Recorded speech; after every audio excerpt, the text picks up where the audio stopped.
Esto no lo vamos a padecer ni luchar en el cielo, que es la disciplina de la pureza. Hoy vamos a ver qué significa la pureza en la vida del hombre.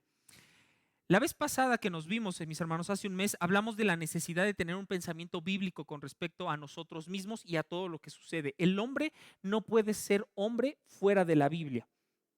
Pero también pensando y meditando en lo que vimos el mes pasado, mis hermanos, creo que no puntualizamos qué es lo que significa ser hombre. ¿Qué es ser hombre? Finalmente, vamos a hablar de eso en los siguientes meses en la reunión de varones. Vamos a hablar acerca de la masculinidad bíblica, de las disciplinas de un hombre piadoso, que es como se llama el estudio. Pero, ¿qué es ser hombre? Habíamos hablado que el mundo está muy confundido con respecto a esto. Muchas veces nosotros, a la luz de nuestros errores como papás, como esposos, como trabajadores, llegamos a la conclusión o a una manera de justificarnos o de alivianar nuestros errores con la frase: es que a mí nadie me enseñó a ser esposo, padre, hijo, trabajador, o no existe un manual para ser esposo, padre, hijo, etcétera. Sin embargo, sí existe un documento de parte del creador mismo, que es la Biblia, que define y estructura la forma en la que un hombre va a ejercer su hombría. Entonces, la primera pregunta que vamos a atacar antes de iniciar nuestro estudio es: ¿qué significa ser hombre, mi hermano? Quiero darte un concepto, es bíblico, en el cual primeramente estás definido como una criatura. Eres creación de Dios. Ahora, no eres cualquier criatura, no eres como el cielo, no eres como los animales, no eres como el agua. Eres una criatura a la imagen y semejanza de Dios.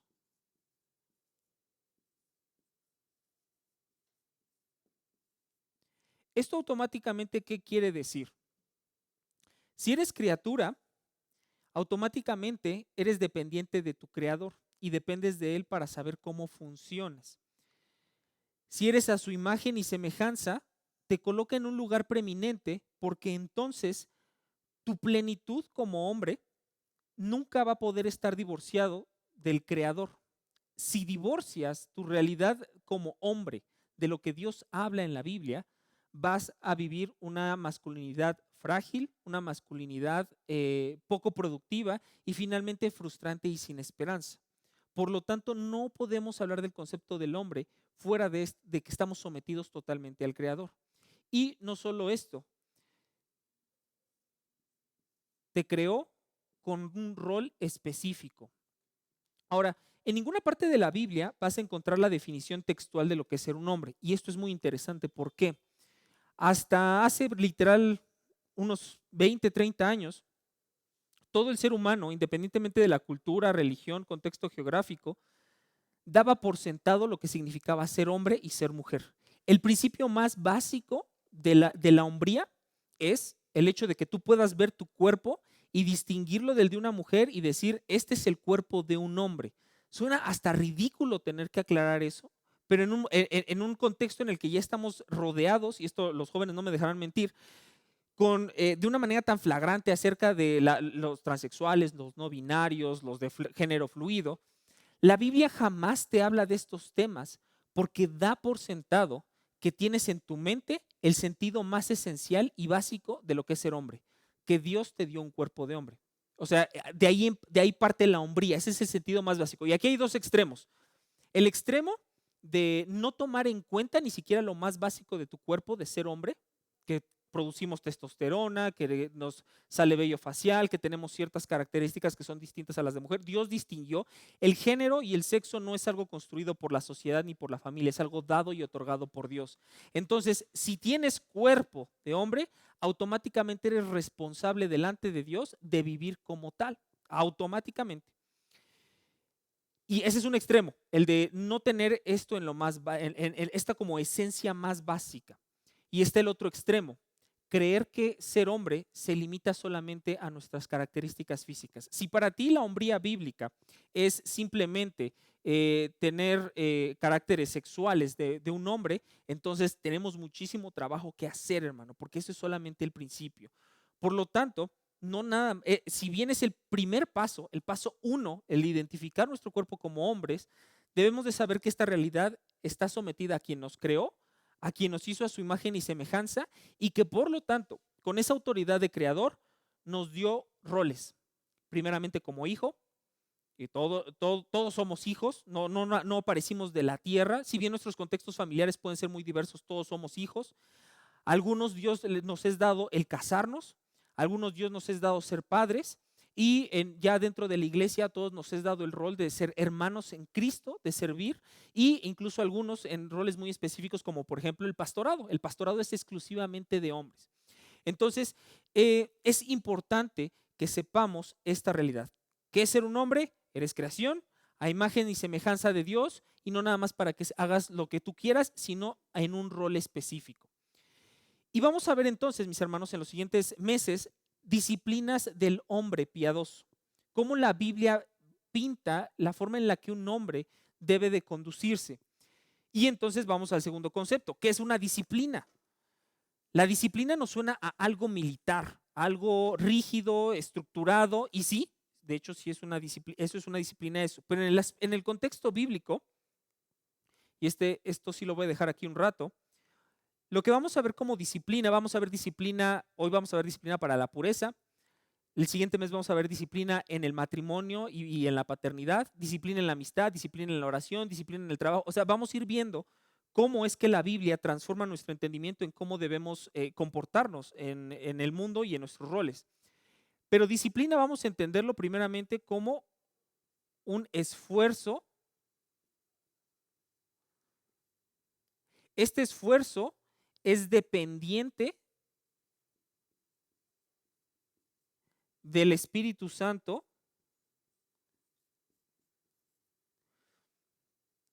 y el propósito de este esfuerzo es vivir bíblicamente.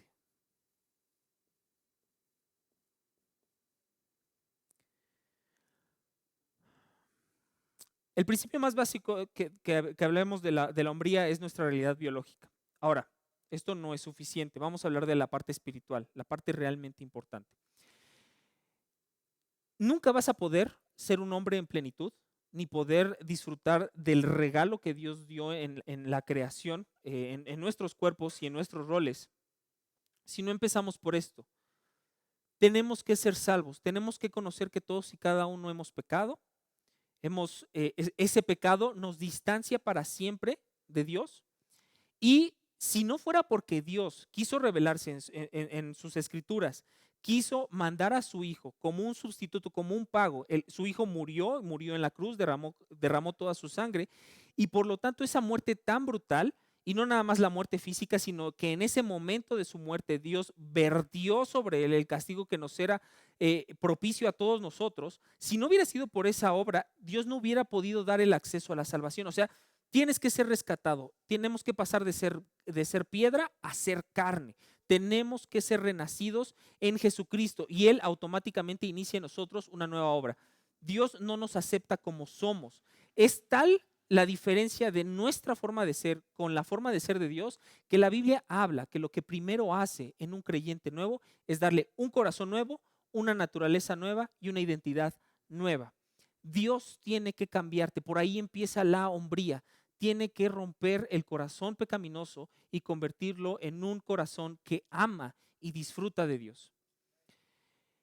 Hablamos que la salvación no es por obras, es por fe. Pero cuando la salvación empieza y es efectiva en el hombre, sí hay un esfuerzo de nuestra parte. Esto es una paradoja, porque todo es por y para la gloria de Dios, pero aún así también somos nosotros los que nos esforzamos y los que luchamos y los que batallamos y los que nos disciplinamos. Sí debe de haber una iniciativa de nosotros, una voluntad de nosotros de vivir de acuerdo a lo que dice la Biblia. Y eso es de lo que vamos a hablar en las disciplinas. El esfuerzo dependiente del Espíritu Santo, sin olvidarnos de esta parte. No somos luchando nosotros solos contra el mundo, sino siempre debemos depender del Espíritu Santo. Debemos nosotros tener la iniciativa, el esfuerzo y la lucha para poder vivir bíblicamente. Eso es una disciplina. Entonces, cuando hablamos disciplina de la pureza, disciplina en el matrimonio, disciplina en la paternidad, estamos hablando de nuestro esfuerzo dependiente del Espíritu Santo para vivir bíblicamente. Muy bien, con esos conceptos vamos a pasar a el primer estudio que vamos a tener de la disciplina, que es la disciplina de la pureza. Y es la pureza en general, la pureza de todo pecado. Pero el ejemplo que más nos sirve a nosotros como hombres de saber cómo mantener, de los cuidados que debemos de tener para mantenernos la pureza es a través del pecado sexual.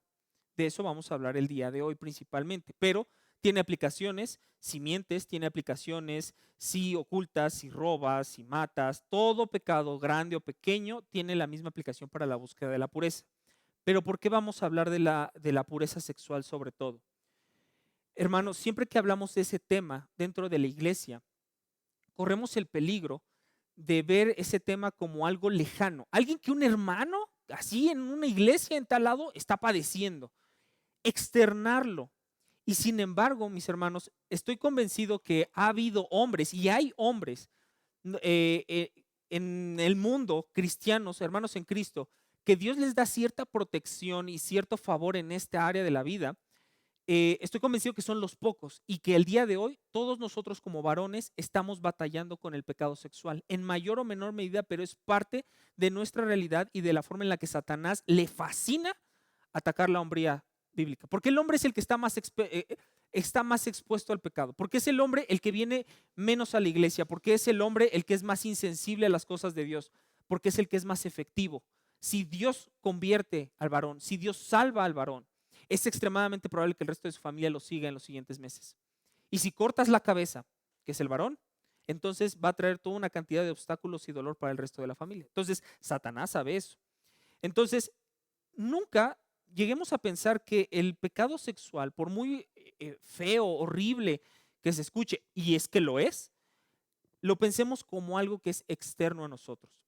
Dice Juan 1:10. Por si estás pensando en que tú no eres de este grupo, debes de pensar las palabras de primera de Juan 1:10. Yo se los leo a mis hermanos. Si decimos que no hemos pecado, le hacemos a él mentiroso y su palabra no está en nosotros. Si hoy uno de nosotros afirma que no tiene problemas con el pecado sexual, que no ha pecado en el área sexual, mis hermanos, es extremadamente probable que entonces nosotros estemos haciendo mentiroso a Dios, y Dios no miente. O mentimos nosotros o miente Dios, pero no pueden ser las dos al mismo tiempo y definitivamente Dios no puede mentir. Entonces, vamos a asumir que todos los varones que estamos aquí en este momento hemos batallamos y batallaremos en el área sexual. Y ojo, sobre todo para los solteros, el matrimonio no cura el pecado sexual. Nunca te cases para ya no tener pecado sexual. Esa puede ser una de las causas. Dice el apóstol Pablo que te puedes casar para que no te quemes, pero no debe ser la principal causa, porque muchos matrimonios, muchas mujeres son lastimadas cuando el hombre entra con falsas expectativas de la sexualidad al matrimonio, precisamente por creer, la falsa creencia que algo externo a él, el matrimonio, va a curarlo de este pecado. No, el pecado, la solución y el alivio viene de manera interna a través de Dios, pero nunca de manera externa. Entonces, mucho cuidado con esto. Y vamos a ver un ejemplo, vamos a dividir este estudio en dos partes. Vamos a hablar de la pureza, pero antes de la pureza, antes de hablar del camino a la pureza, vamos a hablar del camino a la impureza. Un camino que estoy seguro que tú y yo hemos caminado muchísimas veces. Y te vas a saber identificar en mucho de lo que vamos a hablar, pero también vamos a ver cómo la Biblia nos instruye a no solo no caminar en la impureza, sino ir en dirección contraria y caminar a la pureza. Y vamos a tomar un ejemplo, un mal ejemplo, que es el rey David. Y aquí sí necesito que vayamos a nuestras Biblias y vámonos al segundo libro de Samuel, capítulo 11. Muchos conocemos a David porque él mató a Goliat, porque escribió los salmos, porque fue rey de Israel, porque la Biblia le llama un hombre conforme al corazón de Dios. Y hoy vamos a ver el punto más bajo de su vida, cuando podríamos pensar de él muchas cosas menos precisamente que es un hombre conforme al corazón de Dios. Y si bien lo podemos ver como algo externo y juzgar lo que hizo David, tenemos que hacerlo para entonces juzgarnos a nosotros mismos. Antes de leer el capítulo 11, quiero darte un poquito de contexto. Primero, lo que vamos a leer el día de hoy es cuando el rey David toma a una mujer que no es su esposa, no solo no es su esposa, es su esposa de alguien más y comete adulterio. Esto, antes de que se dé, es el pináculo de la carrera como rey de David. O sea, David peca en lo más alto de toda su vida. Nunca vuelve a tener la majestad que tenía hasta en el momento que comete el adulterio, nunca regresa a ese pico. Él estaba en lo más alto. Y esta es una trampa que tú y yo tenemos. El bienestar o el malestar en nuestras vidas, podemos estar en lo mejor de nuestras vidas o en lo peor de nuestras vidas, jamás va a justificar el pecado ni la falta de preparación con respecto al pecado. ¿A qué me refiero? Si crees que ya no teniendo problemas, que teniendo dinero, que teniendo poder, que teniendo familia, que teniendo compañía, ya no vas a pecar porque ya estás en lo máximo, es falso. David estaba en ese momento y pecó. Y David fue un hombre muchísimo mejor que todos los que estamos aquí ahorita. Por otro lado, tenemos el ejemplo de Jesús en la tentación en el desierto.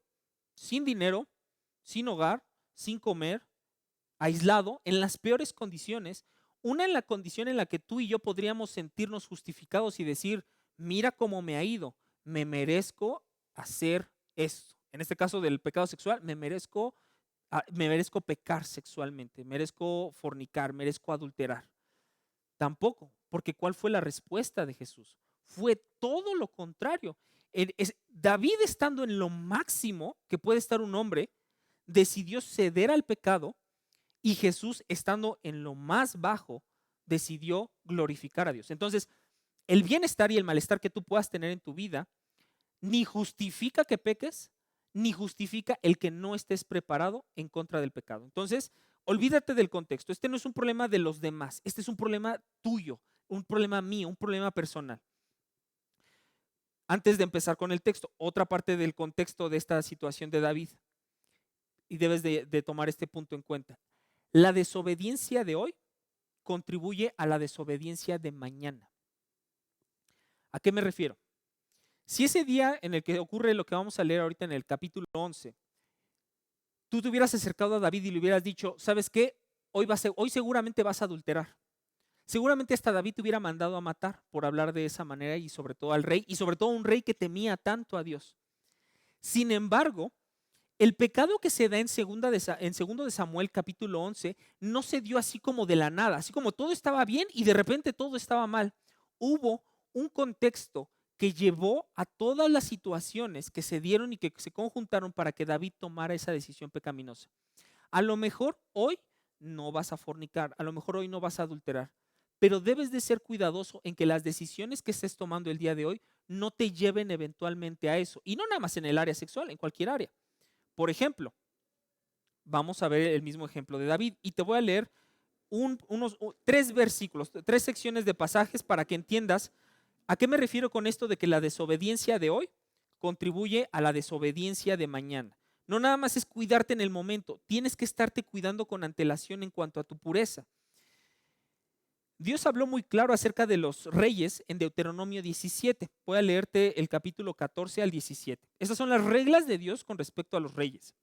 Cuando hayas entrado en la tierra que Jehová tu Dios te da y tomes posesión de ella y la habites y digas, pondré un rey sobre mí, como todas las naciones que están en mis alrededores. Ciertamente pondrás por rey sobre ti al que Jehová tu Dios escogiere, de entre tus hermanos pondrás rey sobre ti. No podrás poner sobre ti a hombre extranjero que no sea tu hermano, pero él no aumentará para sí caballos, ni hará volver al pueblo a Egipto con el fin de aumentar caballos, porque Jehová os ha dicho, no volváis nunca por este camino. Versículo 17, el importante, el que quiero que escuches.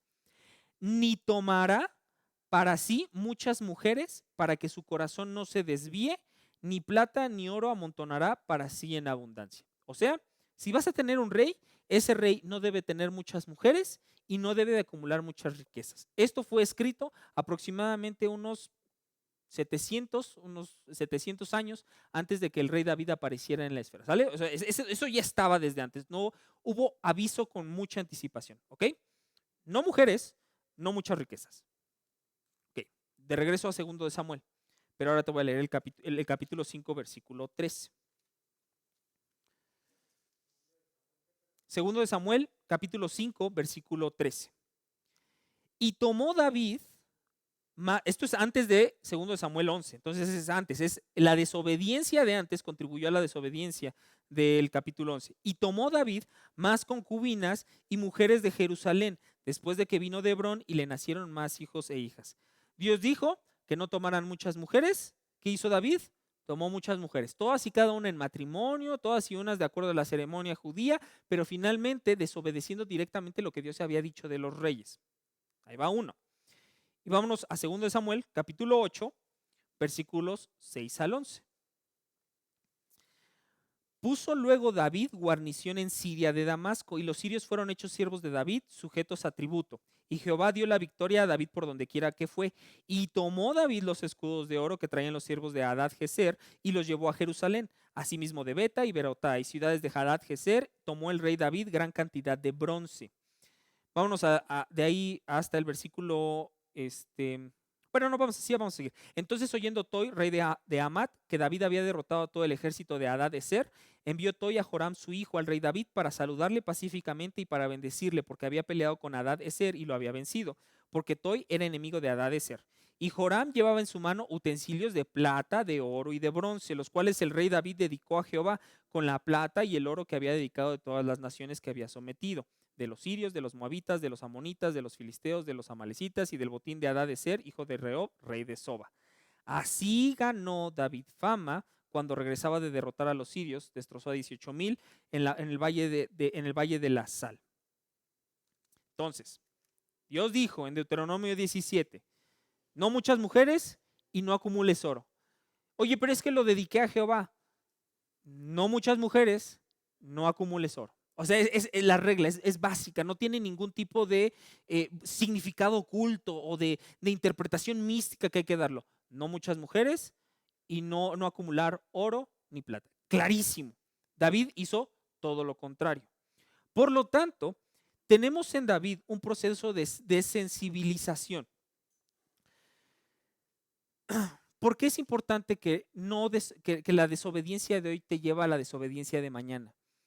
Una característica muy perturbante con respecto al pecado sexual, que es el que estamos hablando ahorita, es que nunca te va a satisfacer completamente.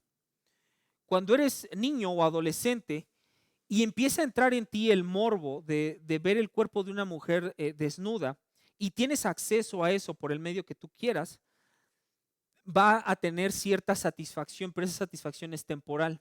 Y entonces ya ver una mujer desnuda no te produce la misma satisfacción. Tienes que buscar una experiencia más intensa y así, y así, y así, y así. En términos prácticos, en el pecado sexual, una mujer jamás va a ser suficiente, ni 1000 van a ser suficientes, porque no hay saciedad para ese tipo de pecado. Y no solo lo peor, cada vez tienes que escalar. Y aquello que en un momento era como impensable, como innombrable, como hasta lo hacías con miedo, a pesar de que estabas obteniendo una satisfacción, de repente ya te acostumbras. Y de repente ya no se vuelve tan malo. Y de repente ya ni siquiera se vuelve un proceso en el cual tienes que detenerte a pensar las cosas. Ya se da. Entonces, por eso también la desobediencia de hoy contribuye a la desobediencia de mañana. Mucho cuidado, porque esto produce una desensibilización al pecado. No te desensibilices. El pecado sigue siendo pecado aunque ya no se sienta tan mal como la primera vez que lo hiciste. Sigue siendo abominable delante de Dios. Ok, vámonos entonces ahora sí a leer el capítulo 11. Vamos a leer el primer versículo nada más. Aconteció al año siguiente, en el tiempo que salen a los reyes a la guerra, que David envió a Joab y con él a sus siervos y a todo Israel y destruyeron los amonitas y sitiaron a Rabá. Pero David se quedó en Jerusalén. El mismo versículo te dice que era un tiempo en el que los reyes salen a pelear. ¿Y David salió a pelear? No, se quedó en Jerusalén. El punto número 1 es, ni el bienestar o malestar justifica el pecado o la falta de preparación contra el pecado. Punto número 2, la desobediencia de hoy contribuye a la desobediencia de mañana. Punto número 3, no hacer lo que se debe hacer lleva a hacer lo que no se debe de hacer. Tenemos una palabra que nos hemos inventado para suavizar realmente lo grave que es esto, que le llamamos ocio. El ocio es no hacer lo que debes hacer. Es el famoso tiempo libre y el uso que le das. En estricto sentido, cuando Dios creó al hombre lo hizo para trabajar y para estar ocupado. Nunca vas a estar en un punto neutral. Esto sí quiero que sepas. Nunca vas a estar en un neutral de ni estoy pecando, pero tampoco estoy haciendo algo bueno. No existe. Si no estás haciendo lo bueno, ya estás del otro lado. O sea, ya estás haciendo lo malo. Y es una palabra muy común hoy en día, lo de ser ociosos. Pero realmente la palabra que quiero usar en este momento es el pecado de negligencia. Eso es lo que es una negligencia. ¿Has escuchado la palabra de negligencia médica? La negligencia médica está definida por sabiendo lo que yo tengo que hacer como médico, no lo hago. Y como cristianos podemos tener esta situación en lo que llamamos comúnmente como ocio. Ocio no es lo mismo que descanso. Ese es un táchalo, quítalo de tu mente. El ocio no es sinónimo de descanso. El ocio es permanecer inmóvil, no haciendo lo que deberíamos de hacer en ese momento. Y no me refiero a que la Biblia esté peleada con el descanso. De hecho, la Biblia establece que hay tiempo para el descanso y que el descanso es correcto para nuestras mentes y nuestro cuerpo. Por eso te digo, no son sinónimos. David aquí no estaba descansando, estaba ocioso. En cuanto tu mente deje de estar ocupada, tu cuerpo deje de estar ocupado, vas a dejar entrar muchas cosas. No existe la mente neutral, no existe la mente en blanco. Esos son inventos de la filosofía. Automáticamente tu mente se va a llenar. ¿Y cómo no se va a llenar? ¿Qué cosas tenemos en nuestros celulares? ¿Qué cosas tenemos en la televisión? ¿Qué cosas tenemos allá afuera? Y es más, aunque ni siquiera las busques, ¿sabías que tu celular te perfila automáticamente y detecta si eres un hombre? Y si eres un hombre, vas a aparecerte cierto contenido específicamente que está enfocado para que jale la atención de los hombres, la gran mayoría de contenido sexual. Entonces, no vas a permanecer con tu mente neutral. El ocio fue un paso más hacia la impureza. Cuidado con el ocio. Ahorita este paso es de todo lo que no debemos de hacer. Ahorita vamos a ver qué es lo que tenemos, con lo que tenemos que nutrirnos. Sigamos con el capítulo 11. Y sucedió un día al caer la tarde que se levantó David de su lecho y se paseaba sobre el terrado de la casa real y vio desde el terrado a una mujer que se estaba bañando, la cual era muy hermosa. Él estaba ocioso, estaba en la terraza, entre comillas, inocentemente paseando, y entonces por no hacer lo que tenía que hacer, ya dio el salto a hacer lo que no debe de hacer. Ver a una mujer desnuda bañándose. En la propiedad de su casa, en la intimidad de su casa, David tuvo acceso a esto. Y esto provocó en él algo. Dice el versículo 3, envió David a preguntar por aquella mujer y le dijeron, aquella es Betsabé, hija de Eliam, mujer de Urías Eteo. Y envió David mensajeros y la tomó y vino a él y él durmió con ella. Luego ella se purificó de su inmundicia y se volvió a su casa. Cuarto punto. Hermano, aún lo secreto tiene consecuencias. Lo secreto tiene consecuencias. Hay un mito que tenemos algunos cristianos con respecto al pecado. El pecado no es una acción. El pecado no es pecado hasta que se materializa. O sea, en el caso del homicidio, el pecado no es que ya la otra persona no tenga signos vitales. Eso es la consumación del pecado. En el caso de las relaciones sexuales que tuvo David con Betsabé, no es el pecado, es la consumación del pecado. Pero muchísimo antes de eso, hubo un periodo que Santiago lo llama la concepción del pecado, o sea, como si fuera a dar a luz el pecado, eso es la consumación, pero desde antes hay todo un proceso que lleva a la consecuencia. O sea, lo que dejes entrar hoy por tus sentidos y por tu mente tiene consecuencias, no es inofensivo. Primero, debes de saber entonces que el pecado no es una acción. O sea, ya desde antes de consumarlo estás pecando. David ya desde el momento en el que había visto a David a Betsabé y la codició, aún sin tener relaciones sexuales con ella, ya estaba en el hoyo. no puedes permitirte que tus sentidos y que tu mente se impregnen de algo que puede llevar a la consumación de algo aún muchísimo más horrendo. Entonces, el pecado no es una acción. No te esperes a que se consuma para decir, ah, pequé. No. Es un peligro pensar así.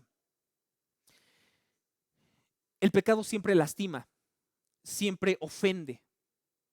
En el área sexual, vemos aquí que para la primera persona que fue ofendida por el pecado de David, pues fue Betsabé. La Biblia no da detalles acerca de cómo Betsabé respondió, si se resistió, si dijo que sí, si dijo que no.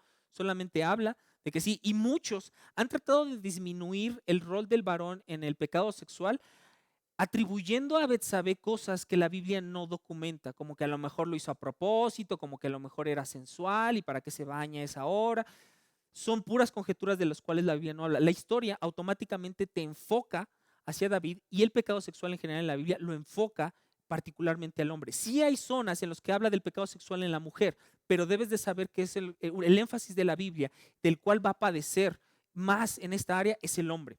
Entonces, esta situación de si Betsabé tuvo la culpa o tuvo cierta responsabilidad, vamos ahorita a dejarla a un lado, pero el hombre es el responsable de lo que deja entrar en su mente. Entonces, lastima a Betsabé. Más adelante vamos a ver que la cadena de consecuencias de David trajo que su hogar nunca conociera paz. Una consecuencia de este pecado que él hizo fue que sus hijos se mataran entre ellos, fue que un hijo de él violara a una de sus hijas, que su bebé que nació del resultado de esta relación muriera, y de ahí un vórtice de consecuencias imparables que Dios decidió dejar en la vida de David. A pesar de que lo había restaurado espiritualmente, lo decidió dejar para evidenciar la gravedad del pecado sexual. Y este es otro tenor del pecado sexual. Dios restaura, y no importa qué tan fea sea la historia, no importa qué tan feo sea el trasfondo, Dios sana, Dios rescata, Dios perdona y Dios santifica. Eso es una realidad. Pero en particular el pecado sexual, Dios restaura lo espiritual y el daño, pero muchas veces, la gran mayoría de las veces, no quita la consecuencia del pecado sexual. Ejemplos: los embarazos no deseados. Te puedes arrepentir de tener un embarazo no deseado, de que tu vida de pecado llegó a eso, pero Dios no va, de repente va a desaparecer el bebé y va a decir, ah, bueno, no pasó nada. Deja al bebé, deja la consecuencia. Y la consecuencia no es el bebé siempre es bendición. Una nueva criatura siempre es un motivo de gozo, y Dios habla favorablemente de un bebé, independientemente del contexto en el cual haya nacido. La consecuencia es llevarlo fuera del matrimonio, con mayor esfuerzo, la vergüenza que implica el resultado del pecado. Esa es la consecuencia. En David dejó la consecuencia patente. En el caso del adulterio, muchas veces el adulterio lleva al divorcio, y ese, aunque de rodillas y con un corazón sincero te postres delante de Dios pidiendo perdón por el adulterio, quiero que sepas que vas a ser perdonado, que vas a ser restaurado, pero probablemente, o una de dos: o ese matrimonio termina y el divorcio se queda como una consecuencia en el resto de tu vida, o a lo mejor Dios tiene una gracia especial y se rescata el matrimonio, pero que crees que no vuelve a ser lo mismo. Nunca vuelves a disfrutar lo que tenías antes de que hubieras pecado. ¿Y esto por qué es? Porque Dios quiere dejar patente la realidad tan horrenda que es el pecado, y sobre todo el pecado sexual. Es como una especie de faro, de ayo, que nos dice, que nos va a señalar el resto de nuestra vida si es cierto lo que Dios dice con respecto al pecado. O sea, sí es en serio, no nada más es el refreno de querer pasarla bien, de quererme divertir, sí tiene consecuencias en esta vida y en la siguiente. Entonces, finalmente, sí existe a quien ofendes, y supongamos por un momento que recibes una gracia especial en la cual pecas y nadie se entera y nadie lo sabe. Y nunca nadie supo ni fue afectado por el pecado. La pornografía puede ser un ejemplo de eso. Y eso entre comillas, porque a la hora de consumir pornografía estás apoyando una cantidad impresionante de gente que secuestra, roba y maltrata a mujeres, niños, adultos, de todo grupo social. Finalmente son alimentados por el hecho de que tú lo veas, aunque sea pornografía gratuita, debes de saber que eso alimenta una industria. Eh, Mucho cuidado con eso, sobre todo si puedes ver a las mujeres más cercanas a ti, mamá, esposa, hijas, hermanas, debes de pensar mucho en ellas antes de cometer el pecado de la pornografía, porque estás estás aumentando la posibilidad de que ellas en algún momento de su vida sean vulneradas. Y eso sin mencionar la ofensa más importante del pecado, no nada más el sexual, la ofensa ante Dios.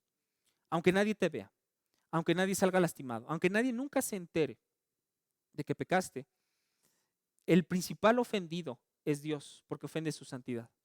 Me molesta mucho a veces el concepto tan religioso, si lo quieres llamar así, la palabra que se utiliza vulgarmente es mojigato, de que precisamente la gente que cree en Dios está castigando al joven que se quiere divertir con Dios te está viendo, Dios te está viendo, Dios te está viendo, como a una manera de ridiculizar el hecho de que Dios te está viendo, pero Dios te está viendo.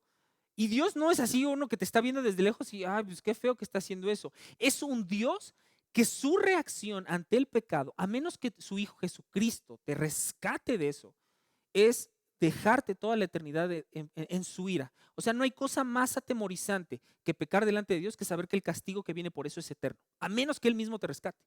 Entonces, sí te está viendo, sí es una realidad. Y por eso es que en los Salmos, cuando David se arrepiente de esto que estamos viendo, dice, contra ti y solo contra ti he pecado. A pesar de que había pecado contra Betsabé, contra todo su país, contra su familia, contra sus hijos, la conclusión de David fue, contra ti, oh Dios, y solo contra ti he pecado. Entonces, el principal ofensor es David.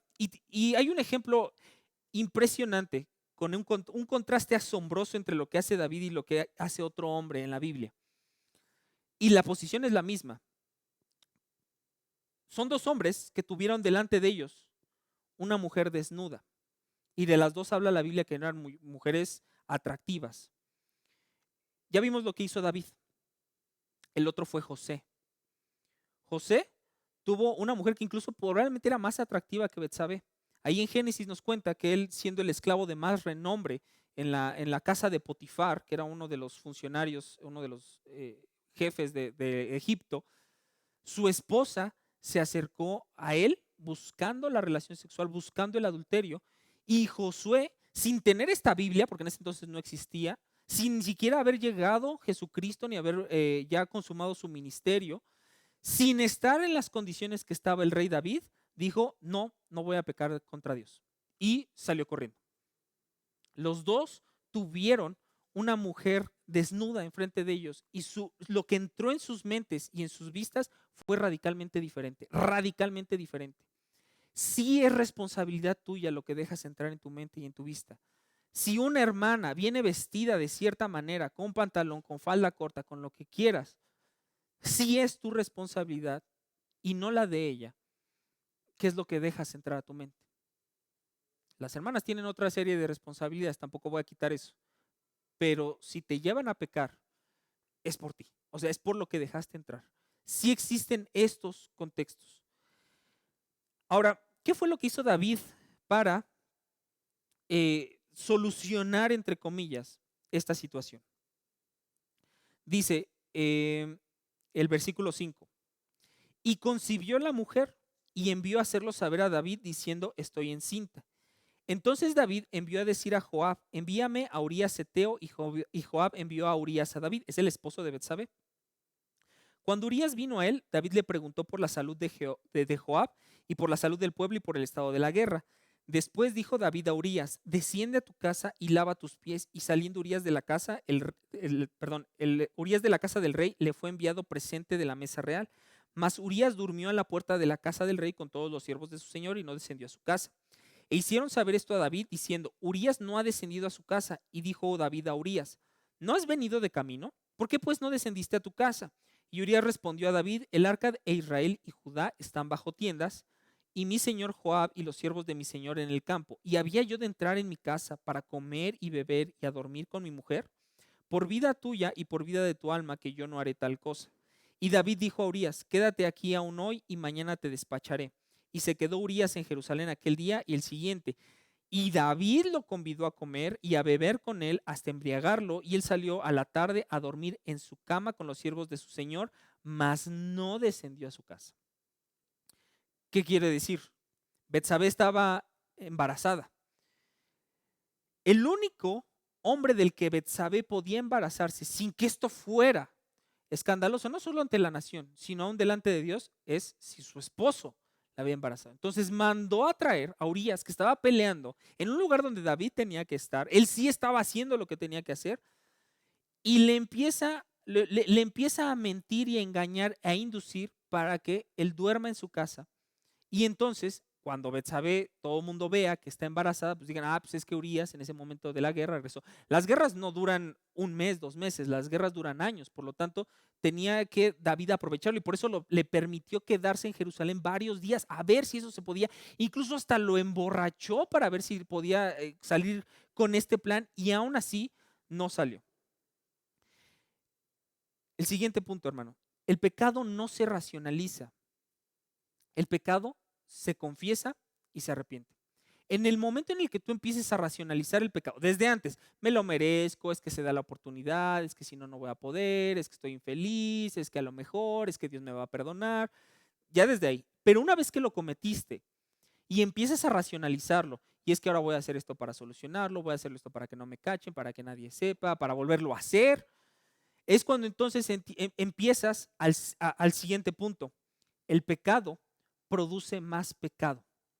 La única forma en la que vas a cortar esta escalera que va hacia la depravación es que confieses el pecado a Dios y a los involucrados en el pecado y que te arrepientas del mismo. Y ahorita vamos a hablar un poquito más de ese tema. Si no lo haces, viene un vórtice de pecado. Por cuestiones de tiempo, no vamos a irnos por versículo de versículo, pero en los siguientes versículos David le ordena a su general que ponga a Urías en lo más pesado de la batalla para que entonces Urías muera en batalla. Y entonces, antes de que se den cuenta todo el mundo de que Betsabé está embarazada, él pueda casarse. O sea, manda a matar a Urías de una manera express para que entonces esa sea la solución y pueda no quedar evidenciado del pecado que cometió. Ahora, aquí no creas que todavía nadie sabe del pecado. Sus siervos, los cuales llamaron a Betsabé y la llevaron delante de su presencia, ellos seguramente ya sabían lo que había sucedido. O sea, tampoco era algo muy, muy secreto. Pero debes de saber que a menos que confieses y te arrepientas de tu pecado, vas a entrar en un hoyo en el que para nada es agradable estar, hermano, y tienes que evitar a toda costa estar en eso. Que lo primero que se te venga a la mente para solucionar tu pecado sea seguir pecando. O sea, ya cuando la única solución para tu problema es seguir pecando, estás en un hoyo tremendo, hermano. Tremendo, tremendo, tremendo. Y tiene que cortarse de tajo porque si no vas a seguir en una espiral, en una espiral, en una espiral, hasta que Dios evidencie de una manera explosiva, tanto para ti como para los demás, en qué has estado metido. Fíjate, hermano, vámonos a Éxodo. Éxodo capítulo 20, los 10 mandamientos.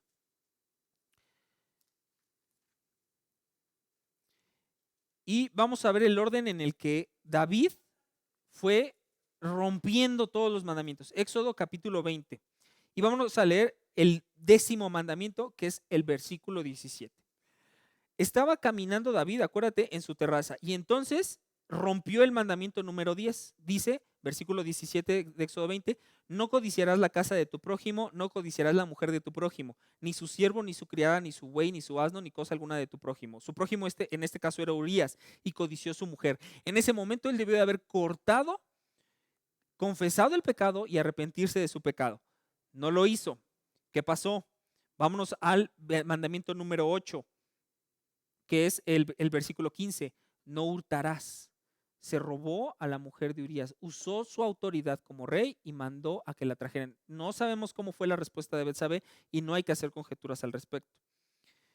Ahí era el momento, la robó, en ese momento tuvo que haber dicho, no, ¿sabes qué? Estoy fuera de mi mente, regrésala, y en ese momento debió haberse arrepentido, haber confesado, no lo hizo.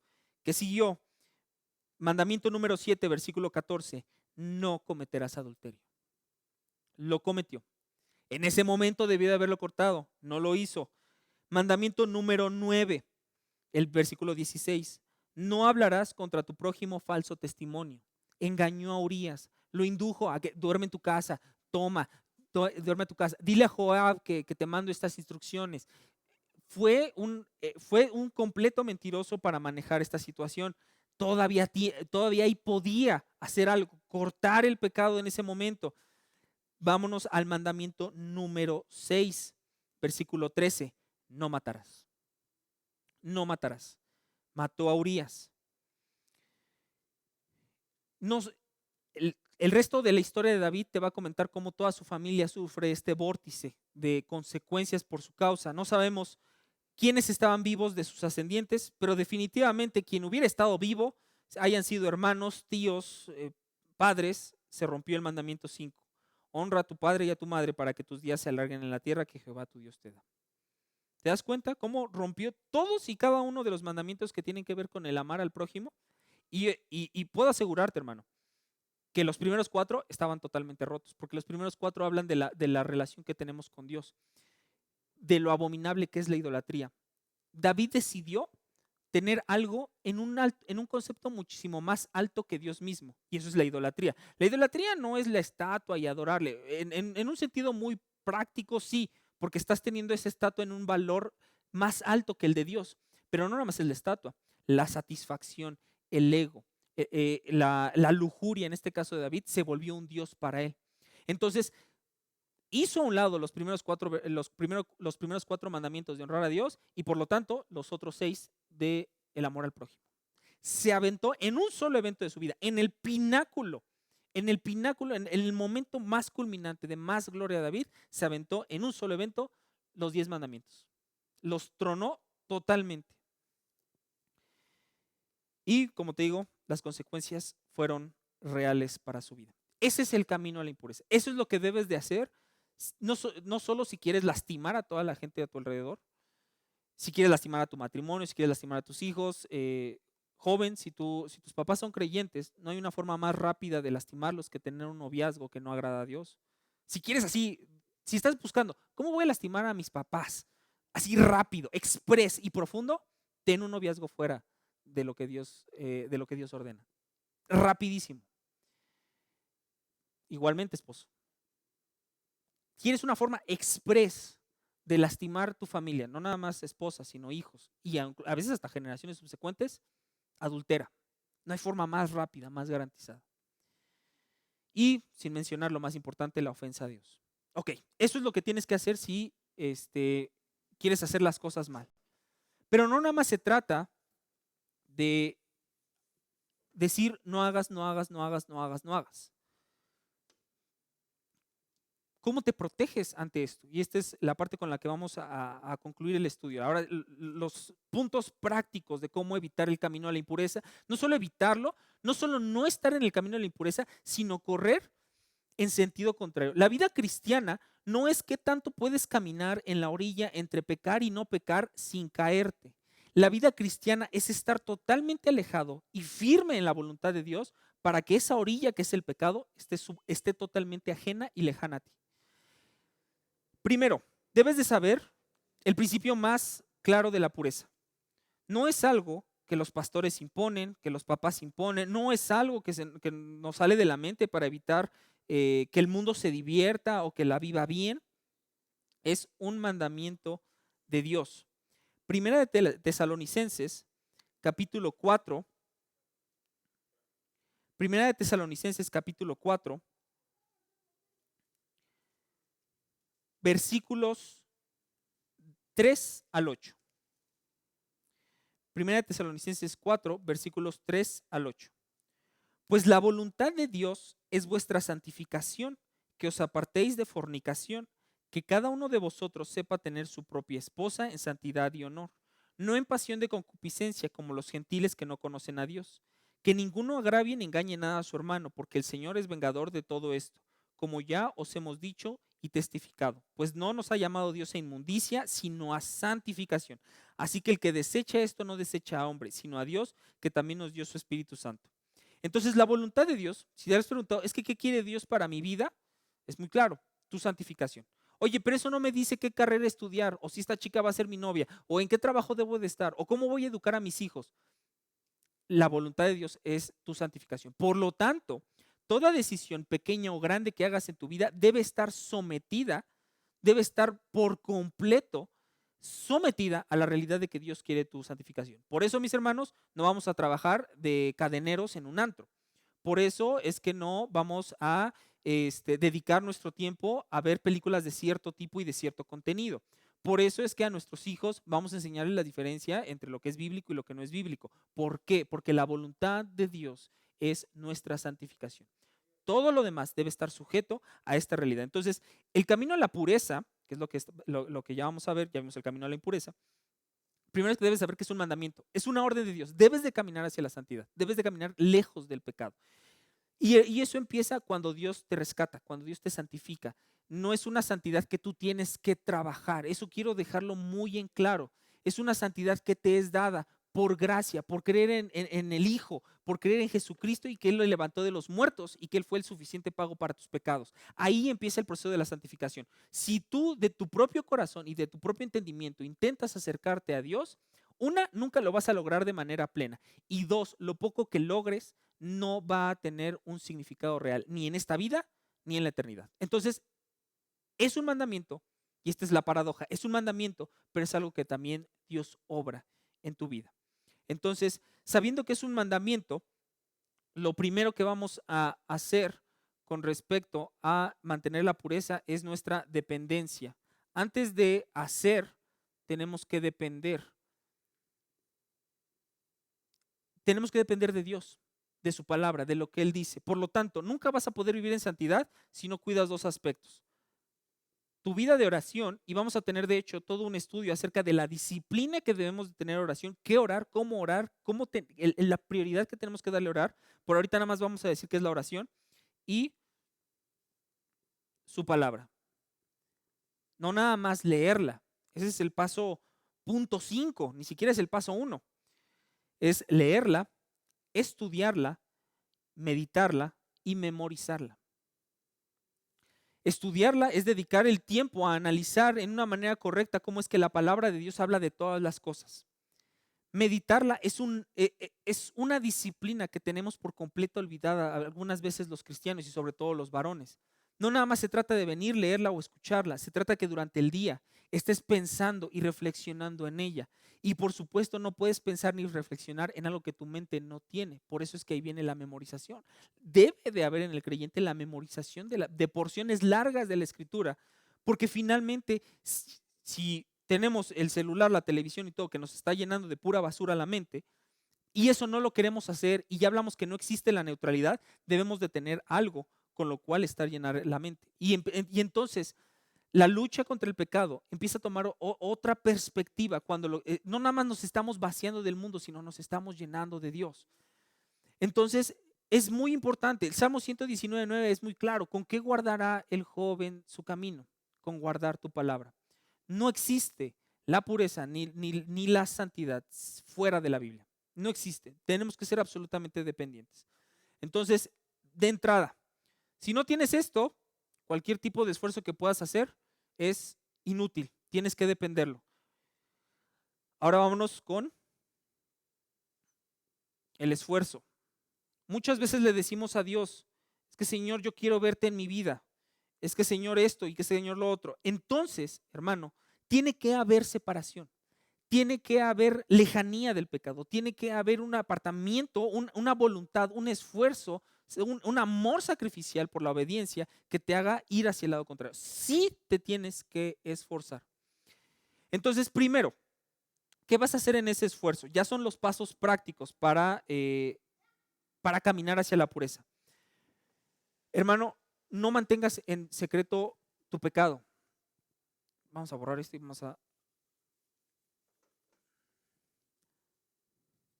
¿En qué te vas a empezar a esforzar hoy?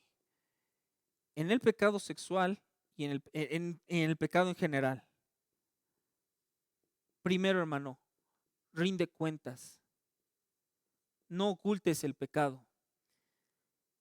Uno de los más grandes frenos que vas a tener en esta vida es si la gente sabe que estás pecando. Si eres hijo, rinde cuentas a tus papás. Si eres esposo, rinde cuentas a tu esposa. El Señor nos está creciendo y nos está edificando como varones. El propósito de que haya más de un varón en la iglesia es que seamos amigos en la fe. Confiésalo con un amigo. En la iglesia, la figura de cuidado y de dirección, de exhortación que Dios ha edificado es la figura de los pastores. No en el aspecto de que los pastores van de alguna manera a perdonar tus pecados y te van a eximir, porque eso solamente lo hace Dios. Pero los pastores es el medio que Dios dispuso en su iglesia para que tú puedas ser guiado, exhortado y confrontado. Insisto, uno de los más grandes actos de amor que tú puedes recibir en esta vida de otro creyente es que alguien se te pare enfrente y te diga, deja de pecar. Tienes que exponer tu vida y eso requiere esfuerzo. Rinde cuentas, no dejes que esté oculto. No es para que lo anuncies a los cuatro vientos, porque también debes de ser prudente con eso, pero sí debes de saber y seleccionar y discernir a qué personas. Y las primeras son las de tu hogar.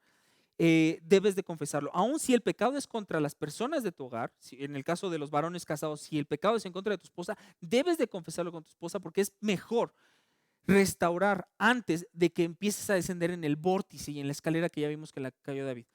Es más fácil restaurar cuando quebrantaste un mandamiento que cuando ya te echaste los 10. Entonces, rinde cuentas. Segundo,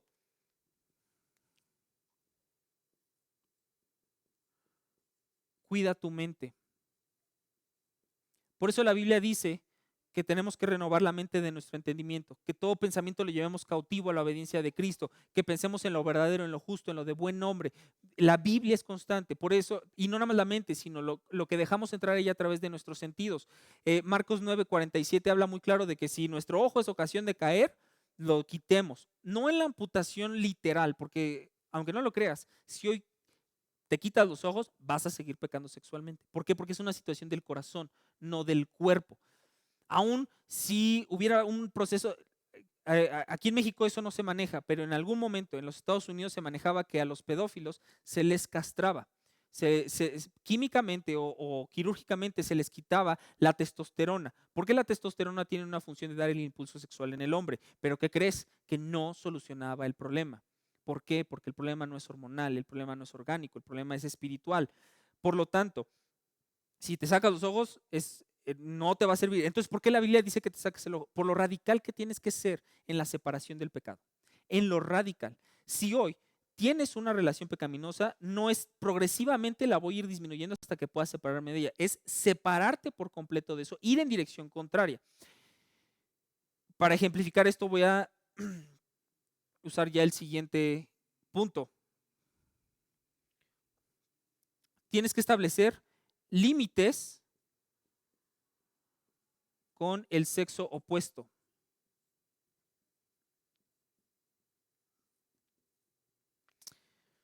Primer cosa que te va a sorprender, hermano, de la relación del cristiano con el sexo opuesto. No existe, en el término que tú y yo la conocemos, no existe la amistad entre sexos opuestos. La amistad es para entre hombres y mujeres y mujeres. Pero amigos, hombre-mujer, no existe. Al menos no de una manera que sea correcta y agradable delante de Dios. ¿Por qué? Si eres soltero y tienes una amiga, vas a empezar a compartir con ella cosas, aunque no haya, entre comillas, atracción sexual, vas a empezar a compartir cosas que solamente están destinadas para que las compartas con tu esposa. Y no me refiero necesariamente al sexo. La intimidad es muchísimo más que la relación sexual. Es realmente abrir tu corazón a alguien. Solamente está destinado, al menos en la relación de sexo opuesto, está destinado para que solamente lo hagas con tu esposa. O con una figura que Dios establezca del mismo sexo. Un amigo, un pastor, un hermano de Cristo. Pero de sexo opuesto, hablando exclusivamente de sexo opuesto, no existe la amistad.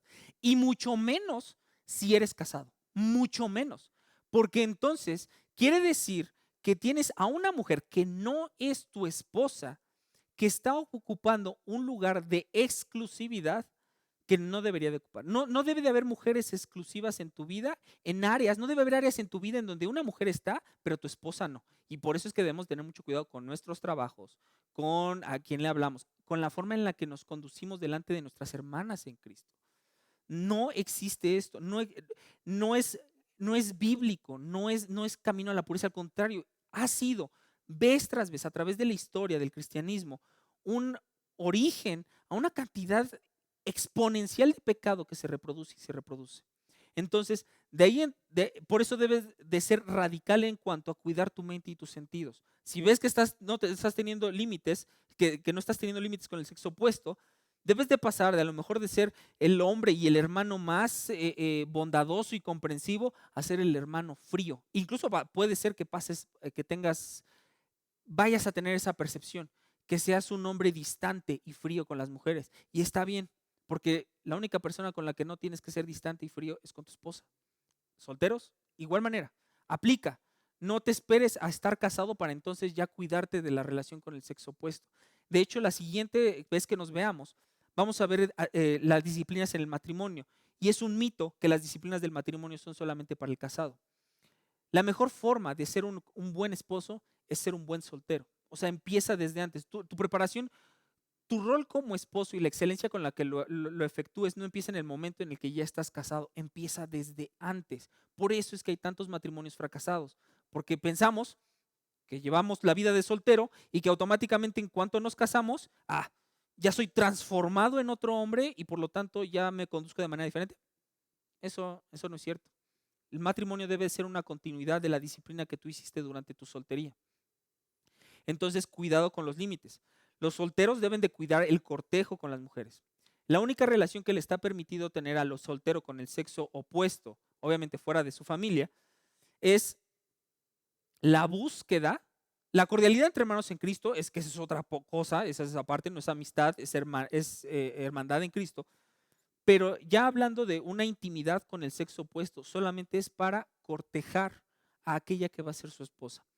Y es aquí cuando nos enfrentamos a los estándares bíblicos y nos damos cuenta qué tan transformada está nuestra mente a este mundo que hasta nos parecen ridículos y hasta risibles. Pero bíblicamente ni siquiera existe el noviazgo. Bíblicamente lo único que existe es el cortejo. Un solo cortejo para una sola esposa.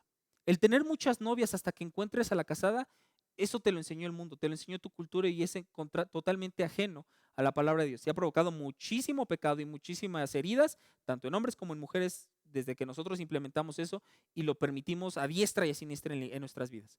Entonces, en el caso de los solteros debe ser esta tu relación. Todo lo que no vaya encaminado al matrimonio, debes desecharlo. Y en los casados, no puedes tener exclusividad con mujeres que no sean tu esposa. En el trabajo, en la iglesia, en los vecinos, no puede haber mujeres en áreas de tu vida. No puede haber una mujer o más a la que le cuentes cosas y que sabes que no puedes llegar a casa y contárselo a tu esposa. No puede haber. Si tu trabajo involucra estar a solas con una mujer, aguas, cuidado, vas a tener que quitar un ojo, quitar un trabajo, moverte, hacer todo aunque sea incómodo, aunque sea difícil, aunque no sea, vas a tener que hacerlo si quieres mantenerte puro. Es un llamado a hacerlo de manera sabia, sí, no atrabancada, pero también de manera radical. Y finalmente, mis hermanos, supongamos que ya sabes esto y que tienes esto en tu mente, sabes el camino de la impureza, sabes el camino de la pureza. Y dices, yo creo que no, para la siguiente. O se te olvida, o decides voluntariamente, que es lo que más probable va a ocurrir, voluntariamente decides obviar esto, porque ese es el pecado sexual, eso es lo feo del pecado sexual, toma control de tu mente, no es algo que te impulse y que de repente ya te viste pecando, no, es algo que toma el control de tu mente y que entonces tú, de una manera libre, dices, lo voy a hacer. A pesar de que sé esto, a pesar de que sé como le fue a David, lo voy a hacer. Lo único a lo que puedo comparar cómo toma el control sobre la mente y la voluntad de un pecado es el de la ira. Es el único que más o menos le encuentro una comparación, la ira y el pecado sexual. O sea, cómo te transforman por completo. Entonces, supongamos que no escuchas nada de esto, que ya estás en la situación más comprometedora que te puedas imaginar. Ya mandaste llamar a Betsabé. Ya te trajeron a Betsabé. Tienes un último recurso. Segunda de Timoteo 2:22.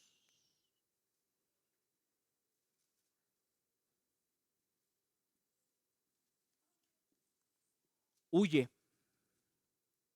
Segunda de Timoteo 2:22.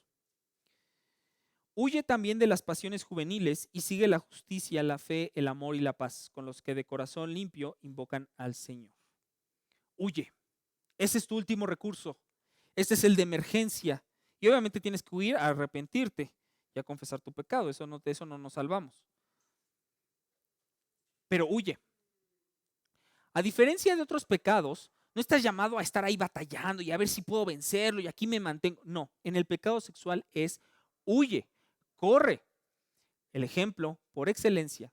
No esto es huye espiritualmente, es huye. Usa tus dos piernas y sal corriendo de ahí. Y el ejemplo por excelencia, magnífico ejemplo, es José.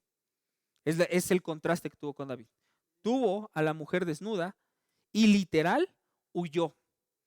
La esposa de Potifar quiso evitar su huida y le jaló su túnica. ¿Qué tanto compromiso tuvo José de huir del pecado sexual? Se salió desnudo de la casa porque le jalaron la vestimenta. Sin importar que iban a decir, que lo iban a ver, que ay, no es incómodo, que mejor nada más me escondo en un cuarto. Huye del pecado sexual. Esto es, si todo lo demás falla, este es tu último recurso. No te mantengas, no vas a aguantar. Mejores hombres que tú han estado en situaciones menos comprometedoras o más comprometedoras y no han resistido. Huye del pecado sexual y no huyas a un estado neutral porque eso no existe. Sigue la justicia, la fe, el amor y la paz con los que de corazón limpio invocan al Señor. Entonces, hermano, hablamos del pecado sexual. Esto es aplicable para todo tipo de pecado, pero aún así no quiero disminuir el hecho de que tú y yo hoy estamos batallando con esto. Mañana vamos a batallar con esto y seguiremos batallando hasta que el Señor en su misericordia decida quitarnos de este cuerpo caído y glorificarnos para siempre.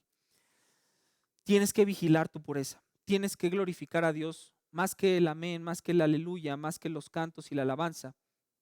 Eso es correcto, pero tiene que verse traducido en un esfuerzo consciente, en una meditación constante, en que lo que más, en que lo que más desea Dios de nuestras vidas, que Él salvó y compró con el máximo precio que es su Hijo, es nuestra santificación. Para la gloria de Dios, mis hermanos, vamos a orar. Señor Padre bendito, muchas gracias. Gracias porque nos perdonas, porque nos llevas a renacer, a ser un pueblo tuyo, a ser hijos tuyos. Gracias porque somos llamados a dejar nuestra corrupción, nuestros caminos y nuestras metas para poder alinearnos a los tuyos, porque son mejores, son más altos. Gracias porque nos das vida eterna y pertenencia para siempre. Te pido por mis hermanos, te pido por nosotros que somos varones. Nuestras mentes y nuestros cuerpos están cansados por las actividades que tenemos que hacer para sustentar a nuestras familias, para mejorar y sobresalir de alguna manera en este mundo. Pero aún así, Señor, resplandece tu palabra en nuestros corazones para que podamos atesorarla, para que podamos obedecerla. Y permítenos discernir en lo que estamos pecando el día de hoy para poder glorificarte y para poder edificar a todos aquellos que nos rodean. En el nombre de tu Hijo amado Jesús, danos el descanso que merece nuestro cuerpo. Te agradecemos y te damos gloria. Amén.